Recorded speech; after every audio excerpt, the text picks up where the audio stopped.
Aloha, people. Let's pick it up at the evolution and reincarnation of the animal kingdom. We will talk briefly about soul evolution within the animal kingdom. Basically, animals reincarnate, but species usually stay within their subcategory. Animals go through an ascension process, but it is quite different from what humans go through. A dog will keep reincarnating as a dog, usually within the same subspecies of dog. In between incarnations, there is an astral or etheric fragment of the spirit of the dog that partially or totally reunites with the parent spirit of the dog. As stated earlier, at this point in your current dispensation, human and animal hybridization is not permitted. However, all animals on your world undergo a process of evolution, and many of the more advanced ones experience a cycle similar to yours. You will find that in the vast majority of circumstances, a dog will continue to come back as a dog, and each incarnation will gradually increase the awareness of the dog until that dog is able to go into a pure ethereal form as what you would call a dog spirit or totem animal. That is one of the phrases used by the native peoples of your world that are able to communicate with animal spirits or totems of animals that have ascended into an ethereal form. This process occurs very gradually in the animal kingdom. You might have a dog that incarnates 10,000 times before reaching the spirit form of the dog. It is not normally permitted for a dog to come back as a cat, or a cat to come back as a dog, or a cat to come back as a mouse. This is not the way the incarnational process is done during the present dispensation. A dog will not come back as a human, nor will a human normally come back as a dog. In fact, rarely does a dog come back as a different subspecies of dog. Extinct species still live in spirit form. They simply no longer incarnate into third density bodies. The universe does not lose energy, it merely changes form. The species that are no longer physical on your planet have blueprints in the etheric realms that perpetuate the species on another level. In some cases, the species actually ascends, and that is why it no longer comes back.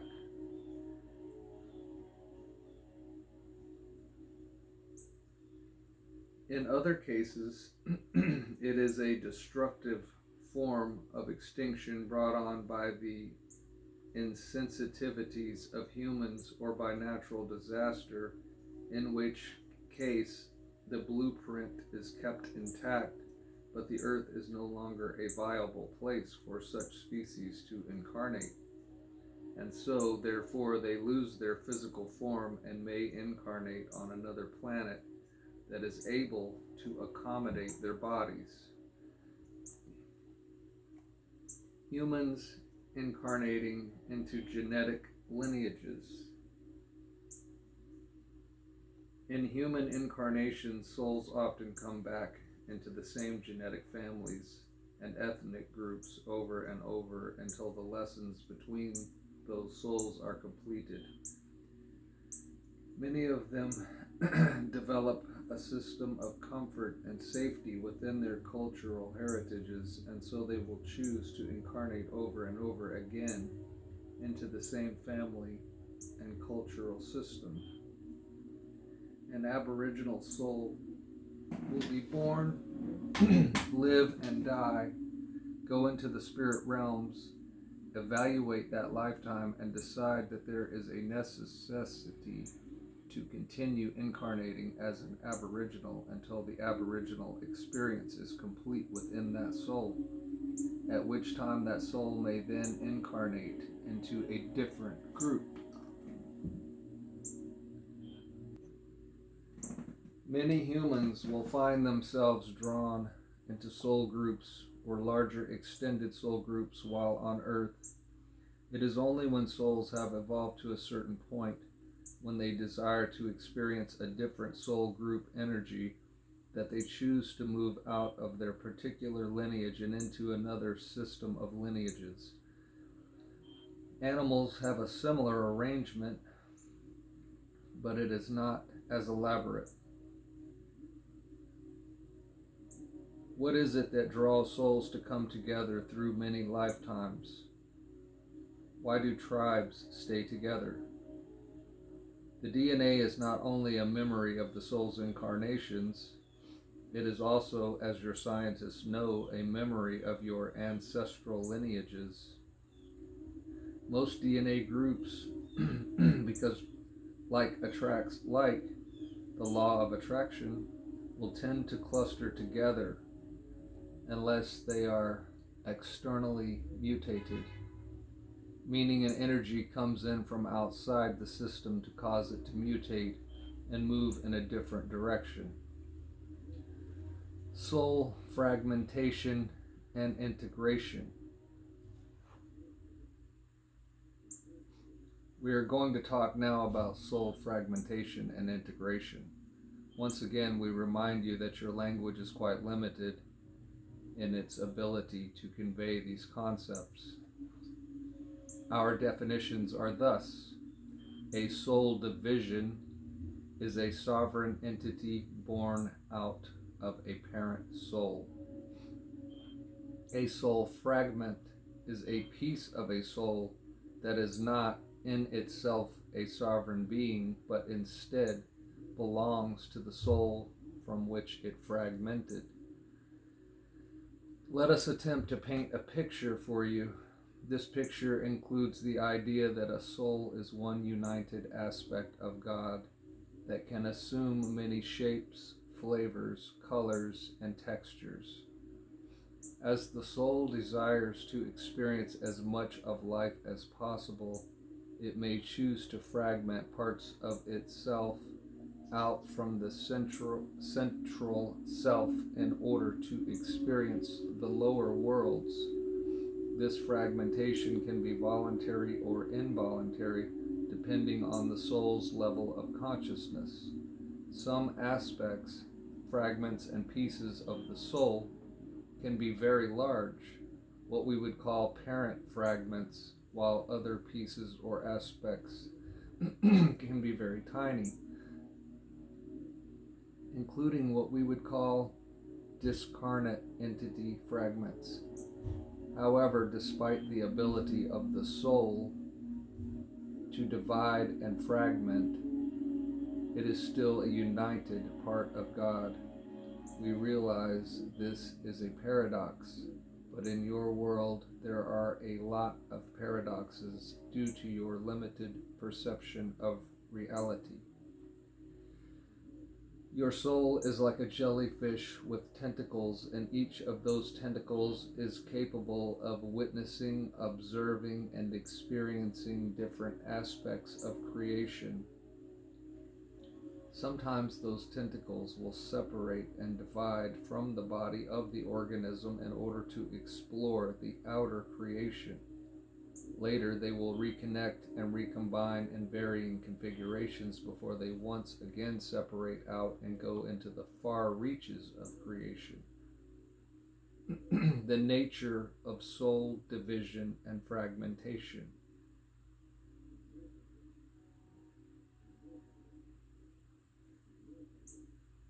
As stated in Chapter 1, most souls come into being through division, going down the evolutionary spiral from 12th density to 7th, while other souls, mostly those called the Ancient Ones, or very old souls, come directly into individualization from the 12th density realms. Then there are those that fall in between these categories. We have decided to skip over the mechanics of soul division in the higher realms due to its complexity and lack of adequate words to describe it. Therefore, we will focus on what happens in the lower densities. The seventh density soul has several ways it can fragment into smaller pieces.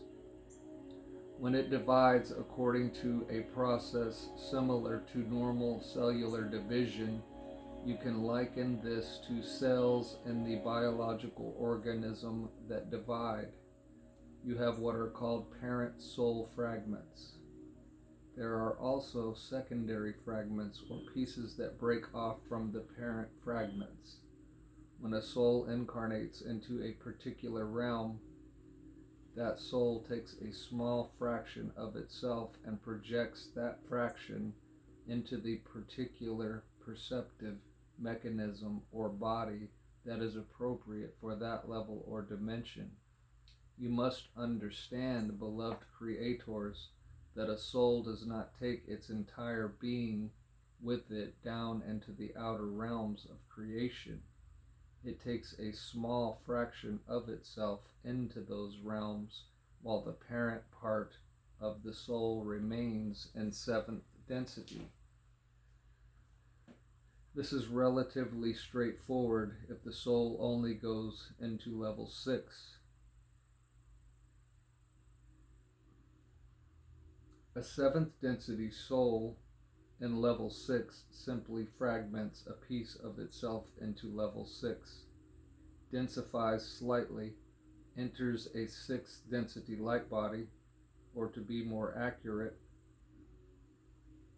manufactures one, because at that level it is more of a manufacturing process rather than entering a body that has already been created, and becomes a 6th density entity experiencing a 6th dimensional world.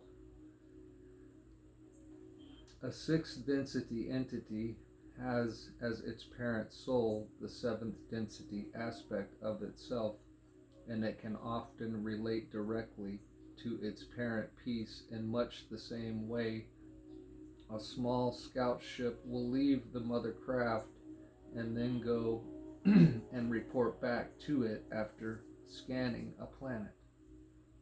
Souls can have multiple fragments in each of the lower densities, so the 7th density soul can have several 6th density fragments.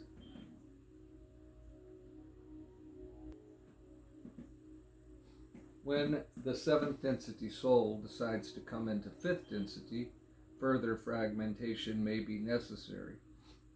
As that soul fragments further, it might have several pieces now in 5th density. Each of those pieces may have a primary fragment in 6th density, which in turn has the parent fragment in 7th density. So now we have a parent fragment in 7th density, primary fragments in 6th, and secondary fragments in 5th. The 5th density fragments in turn create a densification that allows them to enter into a 5th density light body in order to experience 5th dimensional worlds. The process of manufacturing a 5th density body is a bit more arduous than the process of manufacturing a 6th density body.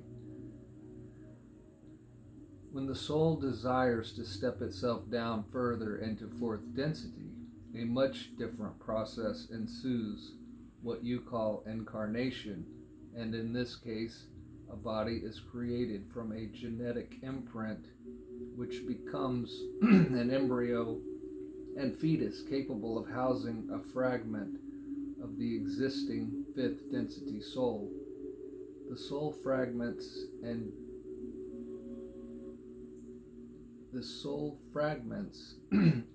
densifies itself by coming into the womb of another soul, a humanoid mother, and that fragment then comes through the birth canal as an incarnated soul.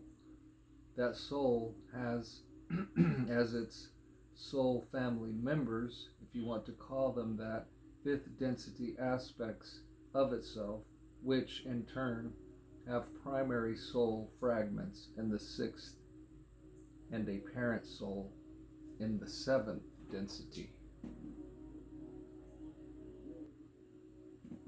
When the seventh density soul desires to experience third density, there are now 4 levels of fragmentation involved before the soul is able to come into a third density body and experience third dimensional life. All the fragments in 4th, 5th, and 6th densities would be considered part of the soul lineage or soul family. We do apologize for the complexity of this discussion. We did not know how else to present it to you other than to use these complicated mental diagrams, which are being outpictured for you. The channel considered providing actual drawings, but quickly discovered that it was nearly impossible to represent this graphically.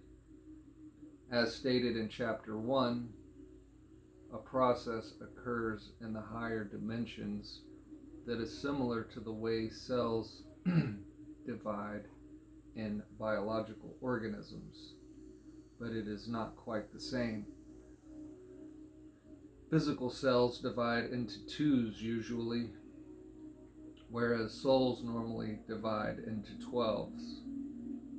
So to recap, the oversoul, the level 8 being divides into 12 individual parent souls, which in turn fragment into smaller pieces in order to experience the realms below 7th density. You might be wondering how a 4th density soul can fragment further into 3rd density. If you look around the earth, you will see billions of souls. Those of you that are vibrating at 4th density could have up to 12 pieces of yourself incarnating into 3rd density at any given time. These fragmentations generally occur from the higher astral realms of your 4th density self, not from human offspring that you give birth to. When a soul fragment enters the physical body in the 3rd dimension, it goes through its lifetime as a soul incarnated into a human biological organism, the physical body. If the soul has not evolved sufficiently to be able to move directly into the next dimension, going back up the evolutionary spiral through ascension, and chooses to discard the body at the end of that lifetime, it will once again go back into the discarnate aspect of itself in the astral or etheric realms until it can redensify itself into another body. The fragment may be capable of going up 1 level or more, sometimes all the way back up to level 7 in between incarnations, depending on its level of awareness and what it needs to learn. If it stays in the same relative level as that which it left, it enters the astral planes. The astral realms consist of many sub-planes, some of which you would describe as grotesque, dark, and scary, and others which you would describe as being quite pleasant and beautiful. That soul fragment will then seek a future incarnation, or it will desire to rejoin its higher parts, depending on what occurred during the lifetime that it just finished. If the lifetime was quite complete and there was not a lot of trauma, The soul fragment will be able to move on rather quickly and will likely go back up and join its higher parts, do a little reevaluation, and then come back in for another incarnation.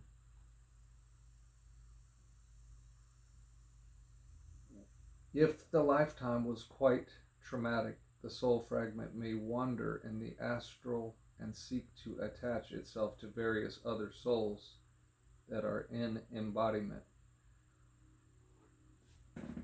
In that case, you have what are called ghost, discarnate spirits, or astral entities that may partially or totally possess another incarnated soul. Keep in mind that the aspect, the fragment that is wandering the astral, is still part of the higher order of fragments that go back up to the parent soul. So it is not truly lost. It is just disconnected temporarily from the higher levels of its being. Eventually, all souls will go through the incarnational process. Eventually, all souls who go through the incarnational process come to a point where their awareness is such that they no longer wish to keep reincarnating into bodies, and they move up to a higher level of self-expression. When soul fragments reach the consciousness of level 5, they often experience a reuniting with some of their soul family members or higher density pieces of their parent soul. Whenever the pieces are reuniting and coming together, it is called soul integration. Whenever the pieces are fragmenting out, it is called soul fragmentation. Later in this book, we will look at some of the methods and techniques that can promote soul integration. Unconscious fragmentation within an earthly life.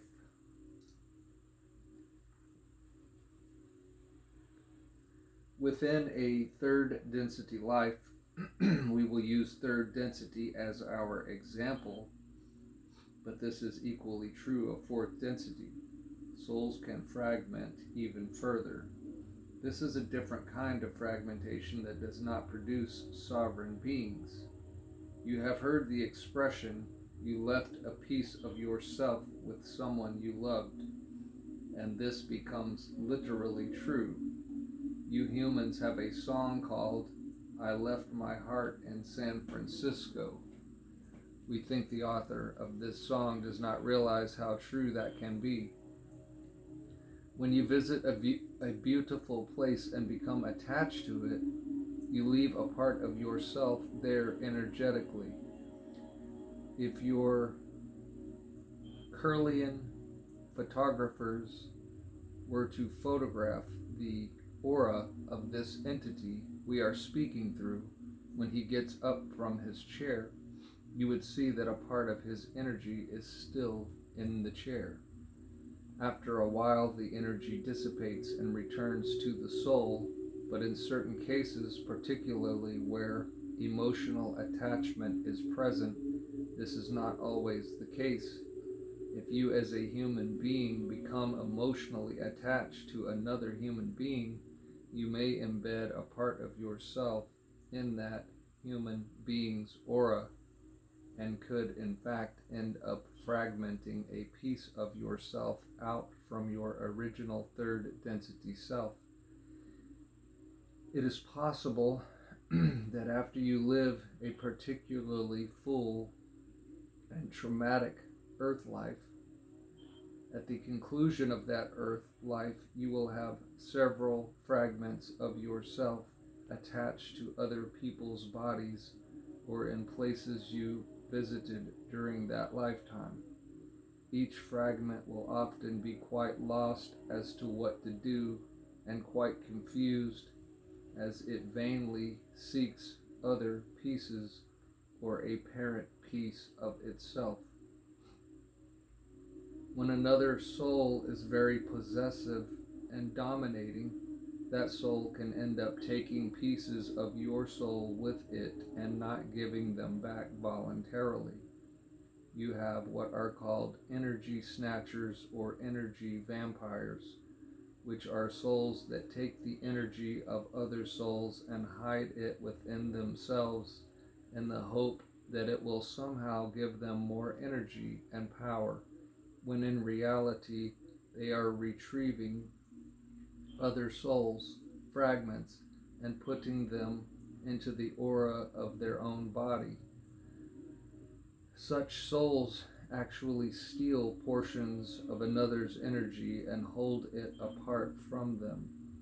Soul fragments enter various subplanes of existence, including the lower, middle, and upper astral realms, and to some extent, the lower and middle etheric realms. These are the general areas where you will find discarnate soul fragments, although there are other variations upon which we will not elaborate at this time.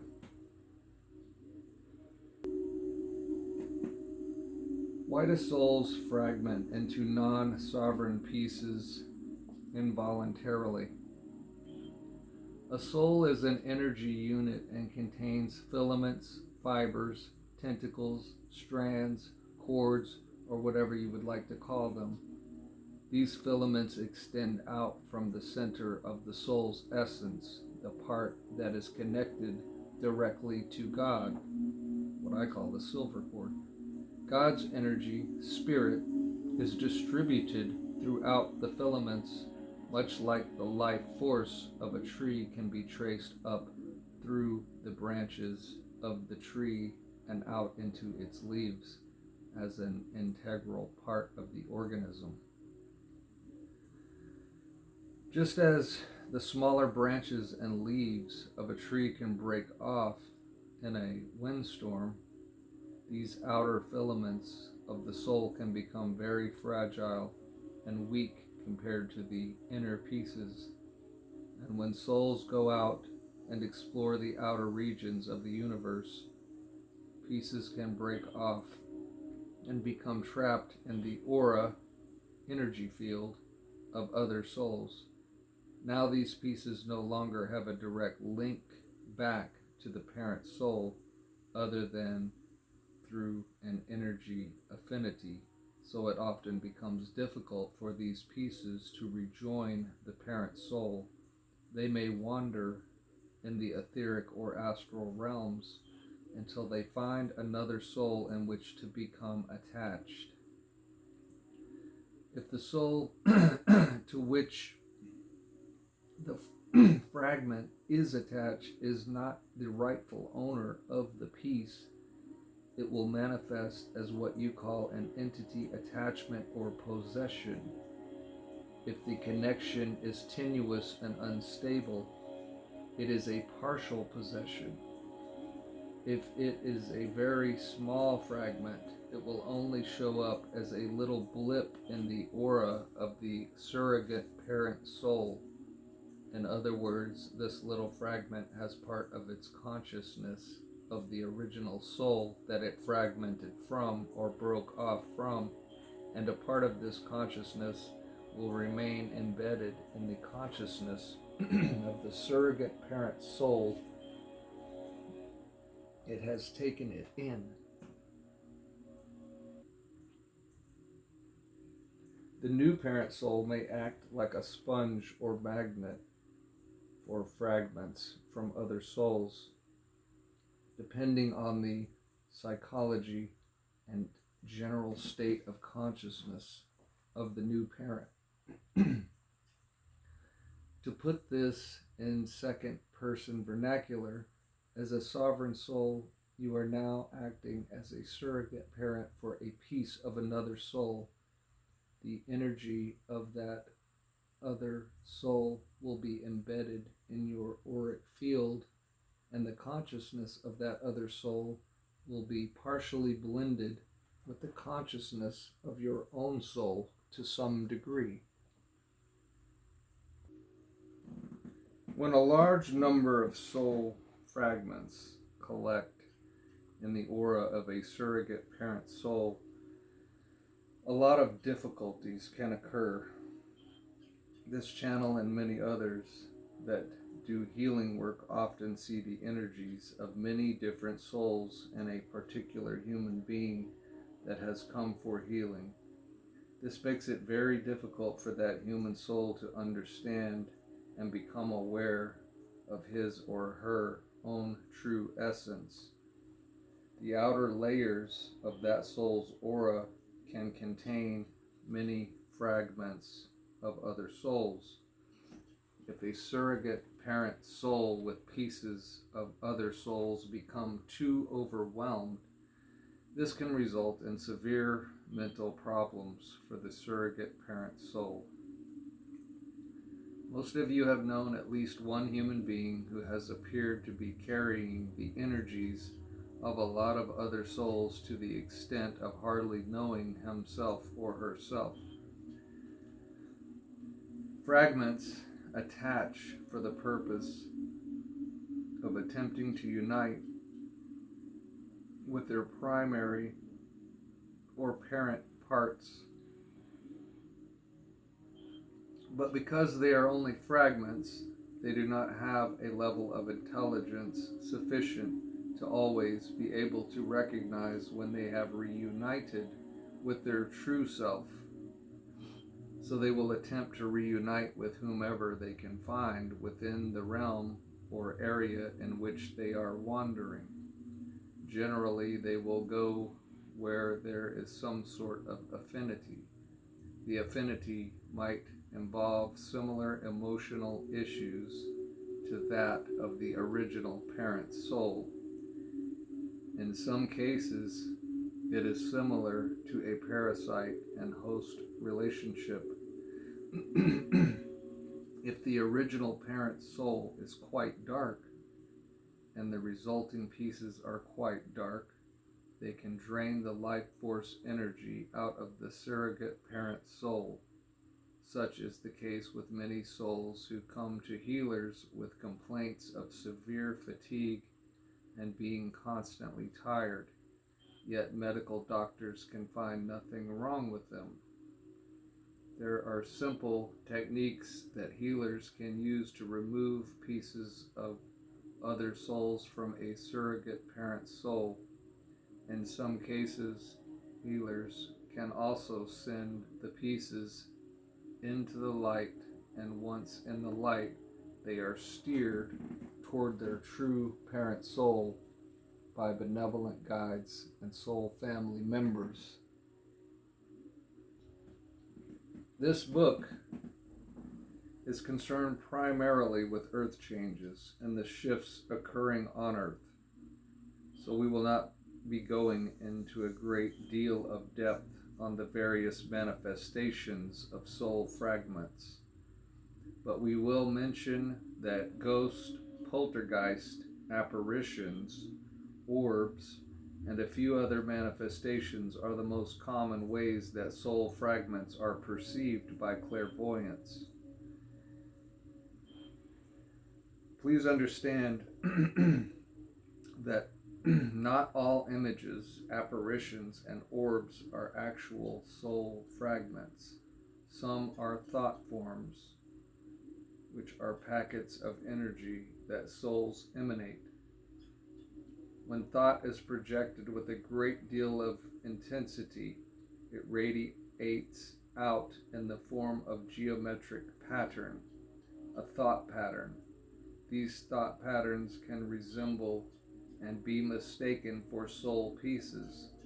Like soul fragments, thought forms can go out and latch onto other souls. They will tend to be attracted to souls with similar thought patterns. This is part of the law of attraction. If there is someone in your life that you are very close to and you are constantly thinking about that person, it is very possible that some of your thought forms have entered the aura of that person.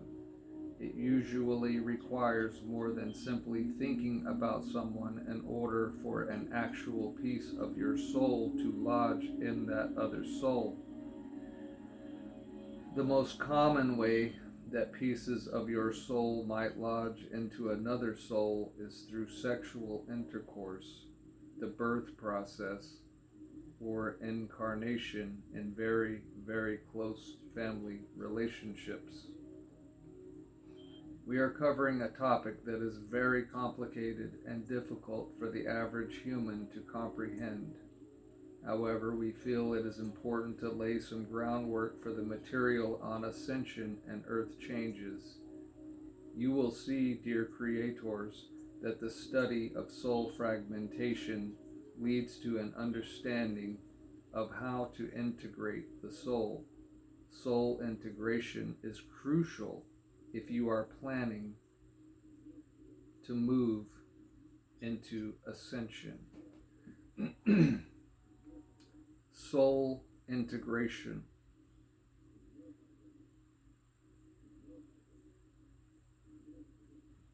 Soul energy can never be destroyed, but the soul can fragment many, many times.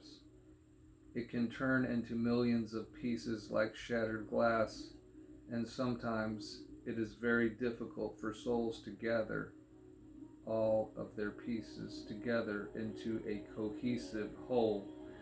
That is why you have so many souls, particularly on a planet such as Earth, that seem to be powerless, seem to have very little control over their lives, and appear unable to create except on a rudimentary level the things they desire in life. Soul integration is the process of collecting your soul pieces and bringing them back together in ways that benefit your soul growth and accelerate your evolution into higher realms. Many of your healing and meditation techniques are specifically designed to remove fragments of other souls from your auric field and return them to their rightful owners, as well as allowing you to pull your fragments out of other souls, auras, and draw them back into your being. How do you know if you have fragments of yourself in other souls or in other places? Generally, if you have pieces of yourself in another soul, that soul will be on your mind a lot, and you will be constantly identifying with that soul. If you have pieces of your soul in other places, you will have frequently recurring dreams about those places, or you will constantly think about those places during waking life. How do you call back pieces of yourself that have become scattered across the universe? That is one of the purposes of many of the meditations and healing techniques being offered on your world today. They are really about how to retrieve soul fragments. There is a process the channel facilitates that involves communication with your past life selves, designed to help you retrieve your soul pieces. In this particular example, you forgive your past life selves and release them into the light. This channel's therapy practice, timeline healing, is an example of a soul retrieval and integration technique. It may seem like a contradiction to release your lost soul fragments into the light, but it is not, for when you release them into the light, you are in fact liberating them from the realms in which they have become stuck. You are recalling them from other people's auras, and when they have risen into the light, they can be reclaimed easily by the parent soul. Now, at this point, We have outlined a number of aspects of soul evolution, and you might be wondering in what way this integration and fragmentation topic is relevant to life on Earth today and in the years to come. How can you use this information to better your lives and prepare yourselves for the shifts that are coming? Have you ever heard the expression, he or she is scattered today? This expression can be taken literally to mean that a soul has pieces scattered all over creation. These are energetic experiences you can literally feel in physical form. When you are scattered, when you have pieces of yourself all over the place, you literally feel drained. You feel that you do not have the energy to create what you desire. Understand that in order to be a powerful, creative being on your world, it is necessary to have soul integration. In order to create like we do, as co-creators with God, it is necessary to bring all your fragments and pieces together into one cohesive whole. Because if you do not, it is like a car that is not running on all cylinders. In order to alter your timelines sufficiently to create the changes you desire to see within your world, it is necessary to be reasonably whole and complete within. If you had all of your soul pieces gathered and brought into yourself, if all of you were completely integrated as individual souls, even a small group of such souls would be sufficient to create a critical mass for healing of the entire planet. Now we will cover a few other relevant topics. The effect of organ transplants on human consciousness.